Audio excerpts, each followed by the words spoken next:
তা সেজন্য সঙ্গে করে পায়খানাটা নিয়ে আসলাম। এটা দুদিন একটু ফ্রিজে চিকেন। বাবা কেঁদো না বাবা। এই শুয়ারের বাচ্চা, এই জানে তো তোর বাড়িতে তোর বাপ ভাই দেখে না।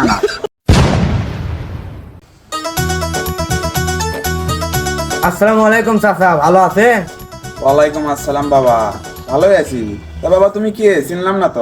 আমি ওই পশ্চিম পাড়ার সাহেব আলীর ছেলে। তা কি মনে করে বাবা? শূন্য চাচা, আপনারা বলেন নতুন ফ্রিজ কিনছেন। ফ্রিজ কিনছি, 1 সপ্তাহ হলো। তা তোমার কি কথা কেনা হলো? ওই পাড়ার হৃদয় করলো আমার। ও আচ্ছা আচ্ছা। করছি আমার শরীরটা একদম ভালো নাই। আমার বাড়ির থেকে আমার বাপ ভাই কেউ দেখে পায় না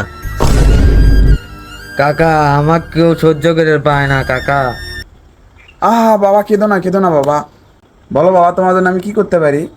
আচ্ছা যাই হোক, ডাক্তার দেখাস নো, তা ডাক্তার কাছে আমার বলে পায়খানা পরীক্ষা করা লাগবে।